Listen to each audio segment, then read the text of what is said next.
Hello everybody, welcome back to another video. I'm hoping you guys are all having a fantastic day. So before you get too worked up about the title of this video, as you could tell, it's about the upcoming ENSO outlook, or the ENSO outlook, and maybe possibly the upcoming fall and winter. Again, yes, I know, it's super early, and this is not any sort of prediction, any sort of outlook. This is just speculation, as I like to bring you guys along to along with the research I do. I like to share it with you, and many times people like it as well. So hopefully you'll just enjoy it. Whatever this outlook will change undoubtedly. I'm just saying right now what things are looking like, and it's just really for the fun of it and nothing to take a serious note. So please don't be like, oh, this is way too early. Yes, you're right, it is. You don't have to go off about that in the comment section. So consider liking this video, consider subscribing to this channel if you like weather related content. If you're new, check out my channel. I do all sorts of weather related stuff, and that's what I'll continue doing. So check it out, consider liking the video if you are a recurring viewer and you know what this is about. And thank you so much. So let's start looking out at this ENSO outlook brought to you by NOAA. It's a PowerPoint presentation which NOAA utilizes, and you can see that it's rather interesting. So we are given a timeline of the past 10 years, 12 years really, since 2008, you could see. And now their most recent one's 2020. And this winter was a neutral year. And if you recall, I was predicting it was going to be a neutral year. However, my predictions didn't really line up with what happened. So just because an ENSO is showing towards, the ENSO, the El Nino Southern Oscillation is showing towards a certain outcome, there's so many other factors that it doesn't necessarily mean this one's going to be the all end all be all I guess verdict. So let's look at what the outlook means. And again, right now we're in a neutral borderline El Nino. You could see 0.5. So if it was 0.6, we would be in an El Nino. You could see 0.6 is highlighted in red. That is considered a very, very weak El Nino. So let's see what it does. And you can see that it's a neutral for this year. And let me tell you that a neutral ENSO typically looks like this: colder across the north, and it's just a classic recipe for some nor'easters. And did that happen this year? Past winter? No, not at all. There was practically not a single big nor'easter snowstorm, a classic one that hits New York, Boston. There was some snow across the northeast. It was just interior parts, and the coastal areas just got completely juked. So, even it was in neutral, it was more of a weak El Nino, if you will. I mean, it was so weak neutral. It was such a high positive neutral that it wasn't even considered a classic neutral. But that's why this thing is not all end be all verdict. But if we were to look at, say, the outlook, the ENSO neutral continues to go through, and notice we are at the border of seeing a El Nino, but it seems, based on the Climate Prediction Center, that we won't see an El Nino, and it will just continue to be a neutral. And then through this is now July, August, September, you can see the La Nina chances are rising, while the El Nino chances continue to diminish, and the neutral chances continue to diminish. So going into winter, we may or may not have a La Nina. Now there are, they update this monthly, so this is going to change very, very many times for sure, and these things usually don't change too drastically. Like, you won't see, a La Nina pop out of nowhere.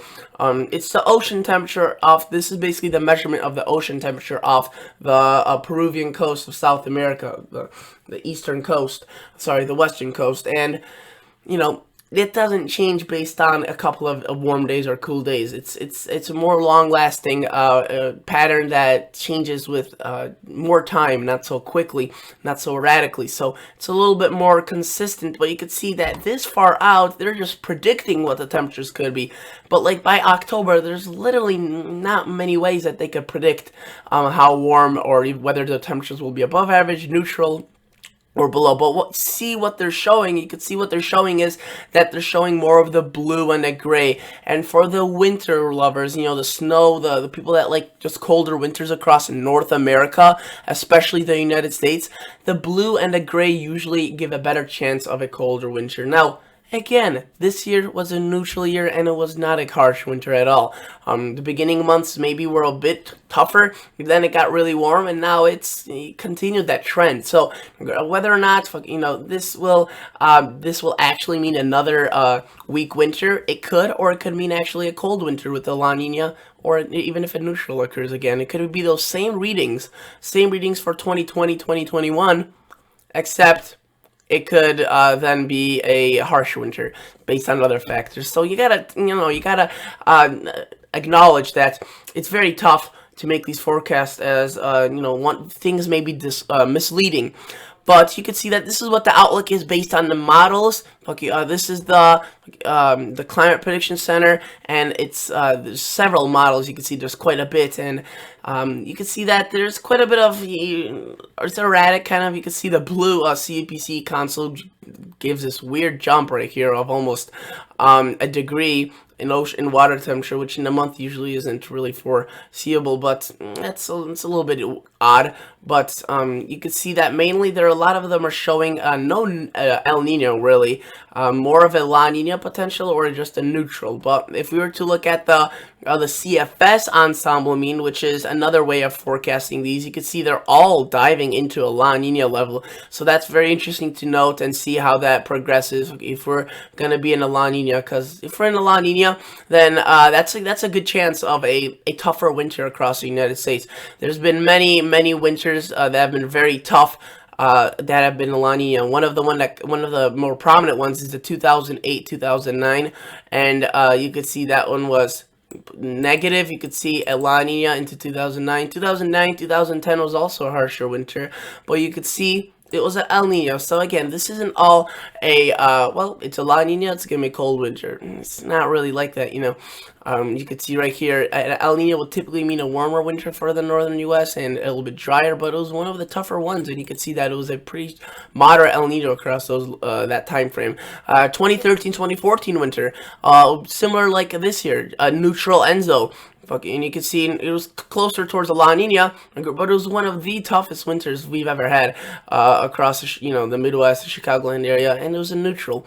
Let's look at 2014-2015. That was another tough winter, but it was an El Nino. So there's a lot of uncertainty. So again, why am I making this video? Just to show you basically what I'm reading about, what I'm kind of observing, and share my observations with you. This is by no means an outlook or a forecast. I'm just showing you if the La Nina were to pan out. This is typically what a La Nina pattern does, or what it oftentimes does. You can see cold air is more reserved to the north and west, coming down at times, and the wet and warm conditions are really prominent across the East Coast. So that would probably mean an enhanced risk for just wet weather. Obviously, maybe some snows if the cold air comes in there, but definitely that would be probably good news for the west, maybe even California.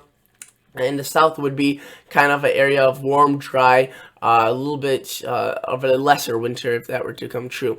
So we'll see. You can see this is another typical La Nina. Cold shots of cold air, dry and mild to the south, wetter than normal. It's an interesting pattern to say the least, and we definitely have to dive into it further if the pattern if the predictions come July and August still hold true, then we'll talk more about it. But at this point, again, you can see that there's a lot of different